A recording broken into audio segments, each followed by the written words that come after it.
और वहां पे चोरियां हों, टेररिस्ट अटैक्स हों, वो एक बहुत चिंताजनक विषय बना हुआ है।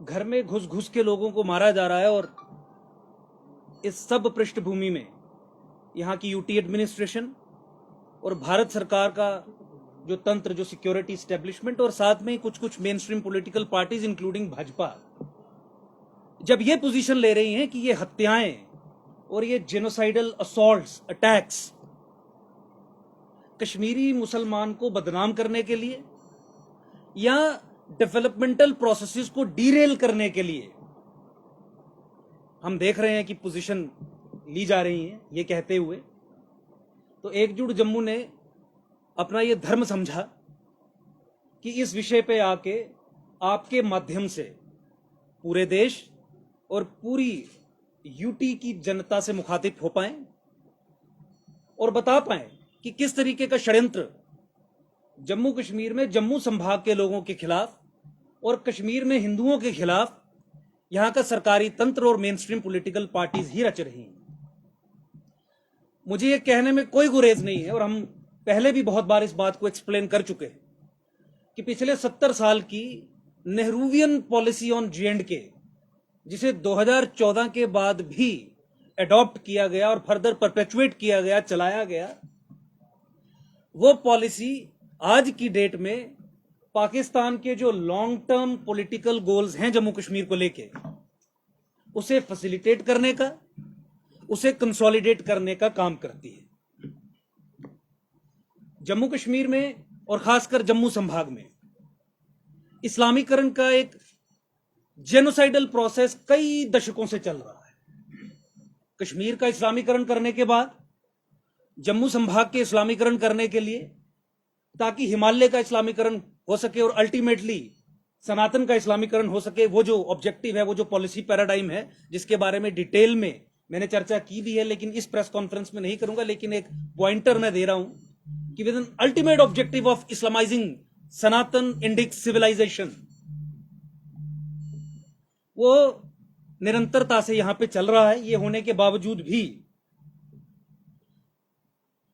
यहां पे भारत सरकार की अब भी वही नीति चल रही है, जिस नीति के कारण यहां पे इन गोल्स को अचीव करने के लिए जो इंफ्रास्ट्रक्चर ग्राउंड पे चाहिए, चाहे वो जमाते इस्लामी का हो, अहले हदीस का हो, वहाबीज का हो, तबलीगी जमात का हो, दियोबंदीज का हो, एकदम फ्लरिश कर रहा है। और इस सब बैकग्राउंड में, इन सब हैपनिंग्स में भारत सरकार और यूटी एडमिनिस्ट्रेशन की ये पोजीशन बहुत बड़ी एक खतरे की घंटी बजा रही है। राहुल भट्ट की किलिंग्स को यह कह के बताया जा रहा है कि ये पाकिस्तानी आतंकियों का ही एक काम था।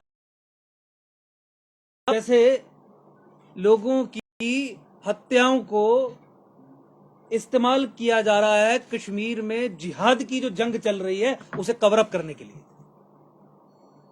कहा जा रहा है कि रिटर्न एंड रिहेबिलिटेशन की जो पॉलिसी है, जो अधिक वेरियस प्रधानमंत्रियों के एम्प्लॉयमेंट पैकेजेस के बाद इन्होंने शुरू की है, यही एक ऐसी पॉलिसी है जो कश्मीरी हिंदुओं को वहां पे पुनर्स्थापित करने में मदद करेगी। एकजुट जम्मू आज आपके मंच से यह सीधे तौर पे कहना चाहता है कि प्रधानमंत्रियों के पैकेजेस, जहां पे वो सेलेक्टिवली हिंदू समाज के लोगों को कश्मीर में ही नौकरियां दे रहे हैं और नॉन ट्रांसफरेबल जॉब्स दे रहे हैं, यह policy of return and rehabilitation नहीं है, यह policy of denial of Hindu genocide है।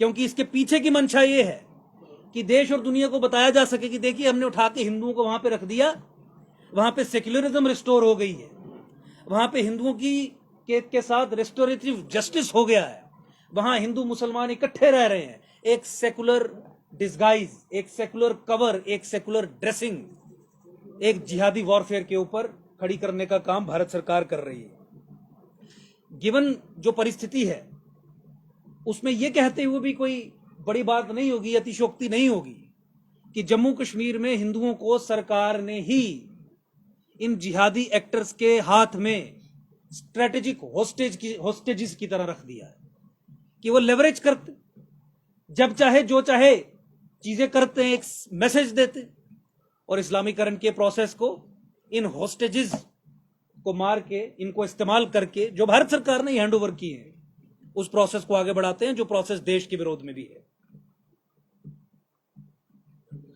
कटरा इंसिडेंट को लेके आपने देखा कि किस तरीके से यहां की सरकार ने कवर अप किया। मैं अंडरलाइन कर रहा हूं इस वर्ड को और फिर रिपीट कर रहा हूं, कवर अप किया। आज समाचार पत्रों में फ्रंट पेजेस पे छपा है, a loud thunder with a ball of fire.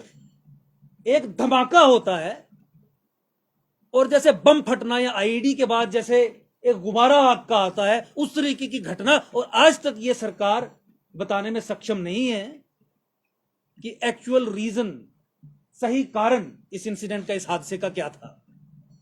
हर चीज को कवर अप करना, हिंदुओं की हत्याओं पे कवर अप्स करना, लैंड जिहाद के प्रोसेसेस पे कवर अप्स करना, टेररिस्ट इंसिडेंट्स पे कवर अप करना, यह सरकार की प्रवृत्ति बन गई है, जो जम्मू संभाग के लोगों के लिए और जो गैर मुसलमान कश्मीर में रह रहा है और जो व्यक्ति देश की चिंता करता है उसके लिए बहुत बड़ी खतरे की घंटी है।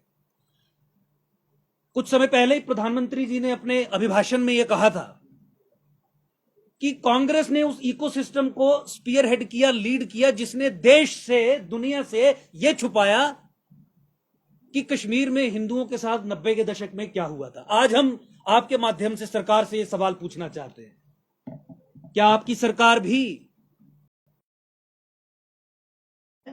उसे छुपाने का काम कर रही है? क्या वही इकोसिस्टम, जो इकोसिस्टम कांग्रेस के समय में काम करता था, क्या वही ecosystem is calling the shots now as well? आप हमें जवाब दीजिए। ये बयान आ जाते हैं कि हिंदू मरा तो क्या हुआ, मुसलमान भी तो मरा। देखिए, जम्मू संभाग के लोगों से मैं मुखातिब हूं और देश के लोगों से मैं मुखातिब हूं। इस बात का जवाब दीजिए, हिंदू कश्मीर में, जम्मू में इसलिए मारा जाता है क्योंकि उसका धर्म हिंदू है, और मुसलमान की हत्या इसीलिए होती है क्योंकि वो आतंकी संगठनों का या उनके इकोसिस्टम का हिस्सा नहीं है, उनकी बात नहीं मानी, इंटरनेशनल कोई डिफरेंसेस हैं, आपसी कोई प्रॉब्लम है। मुसलमान जम्मू कश्मीर में इसलिए नहीं मारा जाता क्योंकि वो मुसलमान है। लेकिन इन दोनों अनरिलेटेड चीजों को जोड़ के पेश करना, एमसी, पीडीपी, पीएजीडी के द्वारा भी, भाजपा के द्वारा भी, एलजी एडमिनिस्ट्रेशन के द्वारा भी, केंद्र सरकार उसकी इंस्ट्रूमेंटलिटीज के द्वारा भी, इससे बड़ा फ्रॉड, इससे बड़ा धोखा देश और सनातन सभ्यता के साथ और कुछ नहीं हो सकता। ये वही तरीके हैं जिन तरीकों को इस्तेमाल करके जो जिहादी तत्व हैं हमारे स्टेट अपरेटस को इस्तेमाल करते हैं हम पे ही जेनोसाइडल असॉल्ट अनलीश करने के लिए। स्टेट जम्मू कश्मीर में फैसिलिटेटर बन रही है ऐसे जिहादी तत्वों को अपना कार्य वो कर सके, ऐसा इकोसिस्टम प्रदान करने के लिए।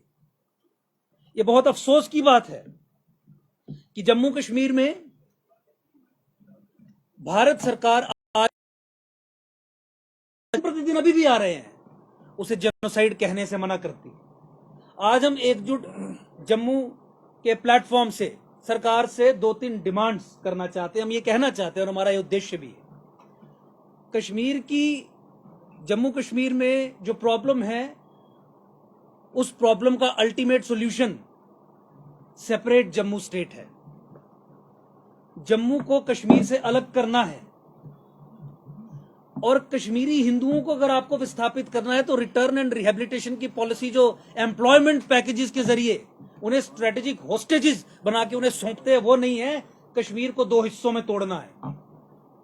एक कश्मीर उनके लिए जिन्होंने नरसंहार किया और एक कश्मीर उनके लिए जो नरसंहार के विक्टिम्स हैं। यानी एक यूटी उन हिंदुओं के लिए जो 90 के दशक से आज तक, राहुल भट्ट इंक्लूडेड, नरसंहार के विक्टिम्स बन रहे हैं because of denial on part of the state of India. Bharat सरकार की तरफ से इस प्रोसेस को डिनायल मोड में रखने के कारण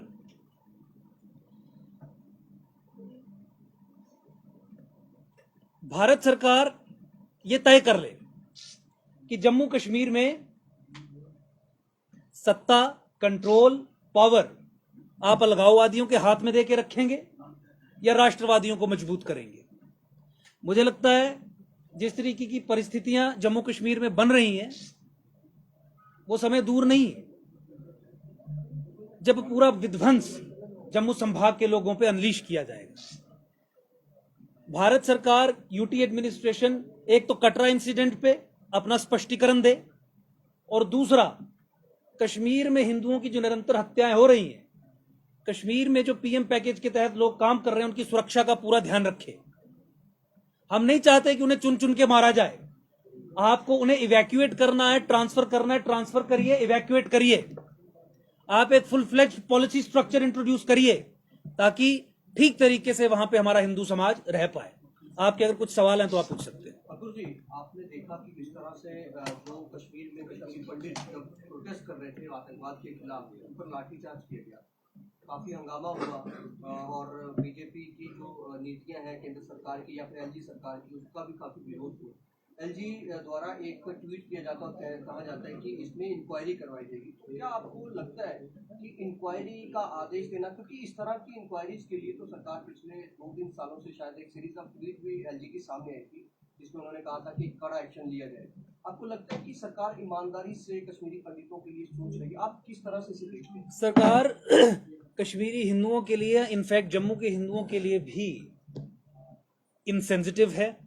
ये लाठीचार्ज उसी इनसेंसिटिव एटीट्यूड का एक जीता जागता प्रमाण आपके सामने है कि किस तरीके से विक्टिम्स जो एग्रेसर के खिलाफ प्रदर्शन कर रहे हैं और पीसफुल प्रदर्शन कर रहे हैं, कोई आगजनी नहीं कर रहे हैं, कोई बम नहीं फोड़ रहे हैं, कोई गोलियां नहीं चला रहे हैं, कोई पत्थरबाजी नहीं कर रहे हैं, उन्हें सड़कों पे दौड़ा दौड़ा के पीटा जाता है, उन पे टीयर गैस शेल्स मारे जाते हैं।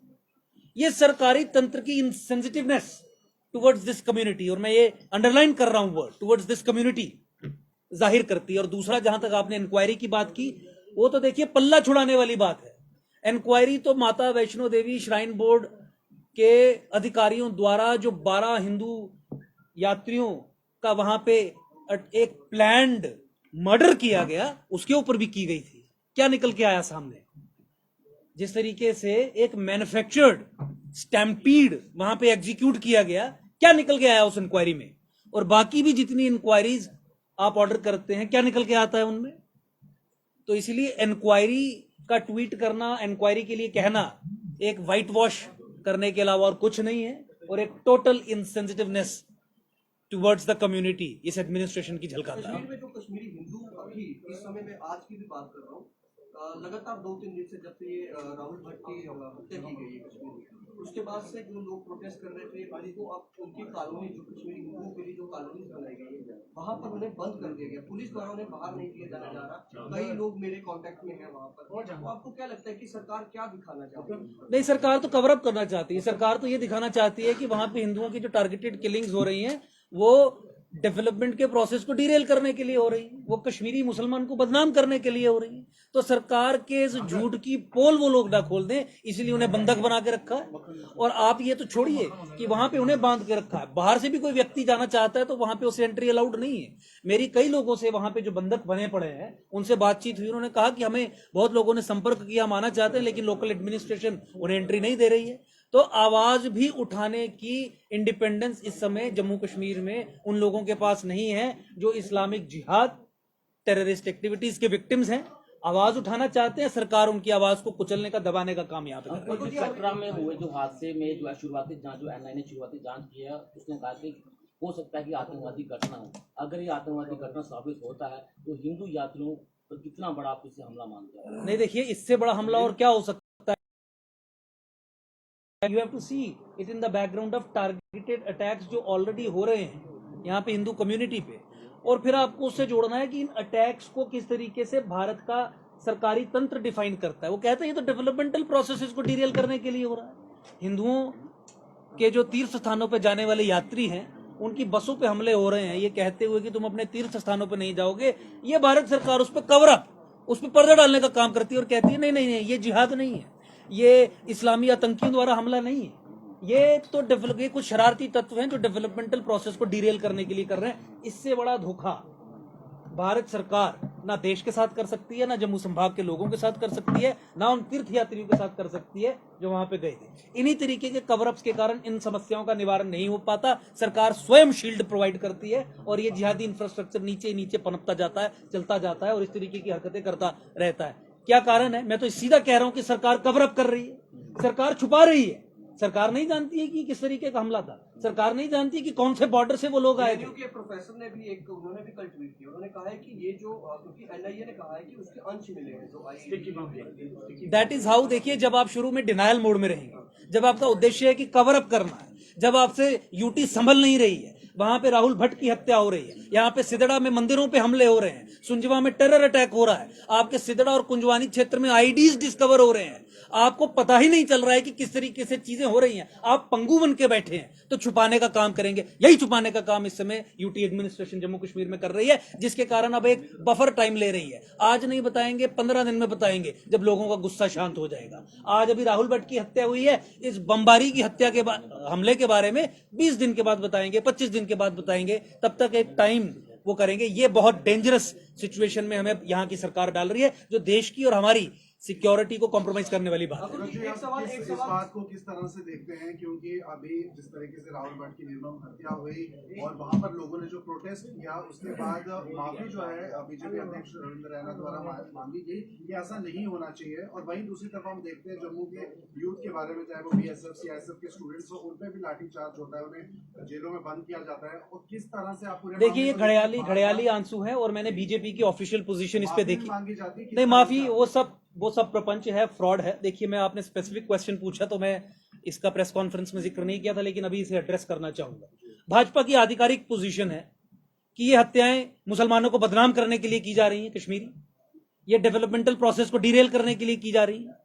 रिपीट कर रहे हैं बार बार, पाकिस्तानी आतंकियों ने किया, पाकिस्तानी आतंकियों ने किया। उस इकोसिस्टम का क्या, जो इकोसिस्टम जम्मू कश्मीर में ऐसे लोगों को सपोर्ट करता है ऐसे टेररिस्ट एक्ट्स को एग्जीक्यूट करने के लिए, जमात के, अहले हदीस के, वहाबियों के, तबलीगियों के, दियोबंदियों के उस इंफ्रास्ट्रक्चर का क्या, जो एक मशीनरी का, कन्वेयर बेल्ट का काम करते हैं इस तरीके की एग्जीक्यूशंस को कैरी आउट करने के लिए। राहुल भट्ट जी के परिवार ने भी बड़े सवाल उठाए हैं, क्यों बुलाया गया, दफ्तर में इतने सारे लोग थे, आइडेंटिफिकेशन किसने करवाई, बचाने क्यों कोई नहीं आया। एक समस्या को ट्रिविलाइज करना और एक पड़ोसी मुल्क पे छोड़ देना, और जिहाद, जो ऑनगोइंग जिहाद जम्मू कश्मीर में चल रहा है, जहां पे कश्मीर की सोसाइटी तकरीबन रेडिकलाइज्ड, इंडोक्ट्रिनेटेड और पैरामिलिट्री सोसाइटी बन गई है, उस परिप्रेक्ष्य में कश्मीरी हिंदुओं की हत्याओं के बाद उनके जख्मों पे नमक रगड़ने का काम करना, यह कह के कि कश्मीरी मुसलमान के बारे में कुछ मत बोलो, ये पाकिस्तानी आतंकी थे जिन्होंने किया। मुझे लगता है कि इससे बड़ा दोगला चरित्र और कुछ नहीं हो सकता। और एक चीज और, ये वही लाइन है जो कांग्रेस की लाइन थी कश्मीरी हिंदुओं की, या जम्मू में जो हिंदुओं की हत्याएं हुई हैं उन पे। आज भाजपा की लाइन कांग्रेस की लाइन से बिल्कुल भी अलग नहीं है। उनकी जो एक्सप्लेनेशन है इन इश्यूज को लेके, वो बिल्कुल भी अलग नहीं है। और अगर सरकार की बात कर लें तो 76 साल से चल रही नेहरूवियन पॉलिसी ऑन J&K, जिस पॉलिसी में कश्मीरी सेपरेटिस्ट लोगों के हार्ट्स एंड माइंड जीतने के लिए सब कुछ उन्हें देना है, सत्ता उन्हें देनी है, कंट्रोल उन्हें देना है, उनके कुकृत्यों पे पर्दा डालना है, वो पॉलिसी अब भी भारत सरकार अडॉप्ट कर रही है, चला रही है, जिसके कारण हम लोग पिस रहे हैं। इस चीज को समझने की जरूरत है। आज कांग्रेस अगर मुस्लिम लीग बन गई है तो भाजपा कांग्रेस बन गई। आज भाजपा की पोजीशन इन किलिंग्स पे, जिहादी इंफ्रास्ट्रक्चर पे वही है जो कांग्रेस की थी और तकरीबन अभी भी है। अंकुर जी, कल से सोशल मीडिया पर एक वीडियो काफी ज्यादा वायरल हुआ, बंटोल प्लाजा का। अब वो वीडियो जहाँ पर पशु तस्करी जो है वो करते हुए लोग नजर आते हैं, वो लाठियां लेके वहाँ पर निकलते हुए पुलिस पेट्रोलिंग कर रही होती है, उन पर भी हमला होता है और शरेआम। जहां तक गौ हत्या का मामला है, बवाइन स्मगलिंग का मामला है, हिंदुओं के धर्म से खिलवाड़ करने की बात है, मैं आपको बता दूं ये डेलिबरेट है। ने जानबूझ के 370 और 35A के खात्मे के बाद काउ स्लॉटर और बवाइन स्मगलिंग को हैंडल करने के लिए कोई कानून नहीं बनाया है। आपकी जानकारी के लिए यह बता दूं कि जम्मू कश्मीर की division bench headed by the chief justice of J&K high court, उन्होंने एक PIL जब फाइल हुई थी तो इस पे आदेश भी दिया था कि चीफ सेक्रेटरी कंसिडर करें गौ हत्या पे कानून बनाने के लिए। आज तक वो नहीं हुआ है। हम भी इन सब चीजों से जूझते रहते हैं, हम जानते हैं। वेल ऑयल्ड मशीनरी है with in the state apparatus including the police administration, जो बवाइन स्मगलिंग को और काउ स्लॉटर हो और यहां से ट्रांसपोर्ट हो बवाइन गायें, उसे एग्जीक्यूट करने का काम करती है। करप्शन एक एंगल है, लेकिन उसके अलावा एक बड़े कुछ एंगल से नाराज नहीं करना चाहते कश्मीर में, क्योंकि उनके दिल और दिमाग जीतना चाहते हैं। उनके लिए भोजन का प्रबंध करना भारत सरकार और यूटी एडमिनिस्ट्रेशन का परम कर्तव्य है। कानून बना देंगे गौहत्या पे तो फिर कश्मीरी मुसलमान खाएगा क्या, और अगर वो आवाज उठाएगा तो फिर इसे ये जवाब क्या देंगे? 57 सीट्स लेनी है ना भाजपा ने, क्यों बनाएंगे कानून? और आप जानते हैं कि 370 और 35 से पहले कमजोर कानून था, लेकिन कानून था। आज की डेट में जम्मू कश्मीर में गौहत्या पे कोई कानून नहीं है, डिस्पाइट कोर्ट ऑर्डर्स। और कितना समय हो गया है इस तरीके से हमारी भावनाओं के साथ खिलवाड़ किया जाता है, हमारी सुरक्षा, हमारी एग्जिस्टेंस के साथ खिलवाड़ किया जाता है। और आप तमाम चीजों पे इनका स्टैंड देख लीजिए, लैंड जिहाद पे देख लीजिए, सारा प्रोसेस रुकवा के रख दिया। और जम्मू कश्मीर हाईकोर्ट में एक रिव्यू पिटीशन फाइल कर दी और इंप्लीमेंटेशन रोक दी।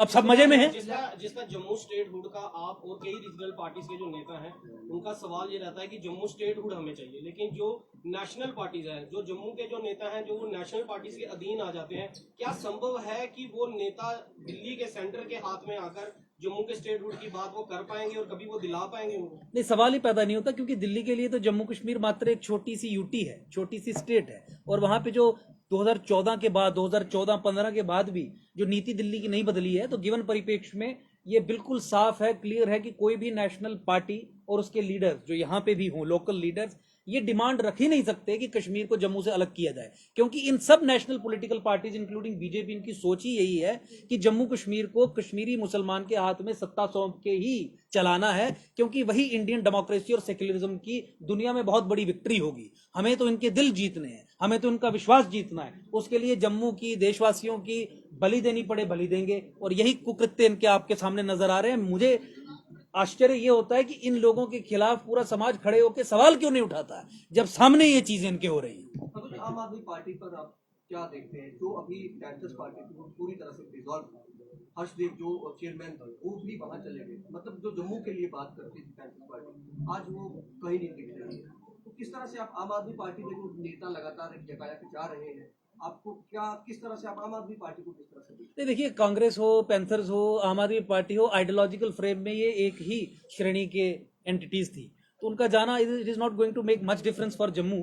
क्योंकि जम्मू संभाग के लोगों की जरूरतें और जम्मू संभाग के लोगों के सामने जो चैलेंजेस हैं उसका सोल्यूशन कुछ और है। और वो सोल्यूशन खालिस्तान के मुद्दे पर भी उसको हिमाचल देख लीजिए, पंजाब देख लीजिए, व्हाटएवर जो भी उनकी सबवर्सिव पॉलिटिक्स है वो दैट अपार्ट, बट मैं जम्मू संभाग की जो एग्जिस्टेंशियल और इमीडिएट नीड्स हैं कि हमारे सर्वाइवल पे सवालिया चिन्ह उठ गया है, हमारी जमीनों पे कब्जे हो गए, यहाँ एक जेनोसाइडल जिहादी प्रोसेस अनलीश किया गया है जिसे इंडियन स्टेट एपरेटस ही फैसिलिटेट कर रहा है थ्रू इनएक्शन। उसके लिए लगता है आपको रीजनल पार्टी, तो उसके लिए रीजनल पार्टी, ऐसी रीजनल पार्टी जो जम्मू को अलग स्टेट बनाने की मांग भी इन्हीं कारणों को आधार बना के रखी, उसकी रिक्वायरमेंट है। और एकजुट जम्मू पार्टी के अलावा और दूसरी कोई पार्टी नहीं है जो इन कारणों से जम्मू को अलग सेपरेट स्टेट बनाया जाए ये कहती है। तो हम ये कह रहे हैं कि जम्मू संभाग की सर्वाइवल और एग्जिस्टेंस के इश्यूज को लेके लड़ाई लड़ने के बाद ही जम्मू की पॉलिटिकल एम्पावरमेंट और लिबरेशन सुनिश्चित हो पाएगी। इसीलिए आपके माध्यम से पूरी जम्मू संभाग की जनता से हम सहयोग भी मांगते हैं कि इस लड़ाई में हमें मजबूत करिए ताकि बड़े पैमाने पे इस लड़ाई को आप लोगों के लिए लड़ा जा सके। लाउड स्पीकर की लड़ाई जो है अब वो कहीं ना कहीं देश से चलते हुए जम्मू पर भी पहुंच गई है। देखिए, जम्मू कश्मीर में ऑलरेडी मैं ये कह रहा हूं कि चोरी से चुपके से एक SRO पास किया गया है जहां पे लाउड स्पीकर्स पे वो वॉइस लिमिटर्स होते हैं। वो वॉइस लिमिटर्स जब आप लगा देते हैं तो अलाउड डेसिबल लेवल्स के बियॉन्ड आवाज नहीं उस स्पीकर की जा पाती। वो ऑर्डर पास हुआ है लेकिन उसका क्रियान्वयन इसलिए नहीं किया जाता क्योंकि लोग नाराज हो जाएंगे। अतुल जी, एक आखिरी सवाल है, सिद्धरा में जिस तरह से आपके पास एक मामला ये कोर्ट में आप उसकी पैरवी कर रहे हैं, अभी आपने बैन कोर्ट में हाईकोर्ट में बैन कर दिया, कंस्ट्रक्शन हो रही है, ये वो जमीन है 8,979 कनाल के करीब जहाँ पर सैटेलाइट टाउनशिप बनी, लेकिन वो जो लोग जो कोर्ट पहुंचे हैं उनकी पुश्तैनी जमीनें JDA ने उनसे एक्वायर करी, हालांकि उन्हें मुआवजा दिया गया, लेकिन आज वो जमीनें जो है हमारे पास भी कुछ दस्तावेज है जिसमें वो कश्मीर के मुसलमानों को बेच दी गई, समुदाय विशेष को वो बेची गई है। आज वहाँ पर एक तरह से पूरी तरीके से जो है मकान बन गए हैं, इमारतें खड़ी कर दी गई हैं और जो मंदिर तोड़े जा रहे हैं। तो इस सबको आप किस तरह से जोड़ के देखते हैं कि जो JDA की सैटेलाइट टाउनशिप वाली जमीन कब्जा हुआ वो भी बाहर के जम्मू के। तो देखिए, ये इन्हीं चीजों को दम उठा रहे हैं। डेमोग्राफिक असॉल्ट, लैंड जिहाद की तो एक आर्म है ये, और इसे ध्वस्त करवाएंगे, तोड़वाएंगे, इसके खिलाफ जंग छेड़ी है, इसे लॉजिकल कंक्लूजन तक लेके जाएंगे। और आपका सवाल बिल्कुल ठीक है और आपने जो तथ्य भी दिए एक्सेप्ट फॉर वन, वो 19,154 टोटल कनाल, 19,154 कनाल टोटल लैंड अक्वायर की गई थी, जिसमें private land plus forest plus state land भी थी। तो टोटल 19,154 कनाल, उस पे कश्मीरी मुसलमानों ने गैर कानूनी ढंग से कब्जे किए हैं। वहां पे एक माफिया काम कर रहा है जो सिलेक्टिवली, और आपने न्यूज़पेपर में एड्स भी देखी होंगी, कॉलोनी फॉर मुस्लिम्स ओनली। तो उसी के चलते ये प्रोजेक्ट्स यहाँ पे एग्जीक्यूट किए जा रहे हैं। लेकिन हमारी लड़ाई निरंतर है, इसके खिलाफ हम अपने लड़ाई को लॉजिकल कंक्लूजन तक लेके जाएंगे, और हमें पूरी उम्मीद है कि पूरे जम्मू संभाग, पूरे देश के लोगों का इस जंग में हमें सहयोग मिलेगा।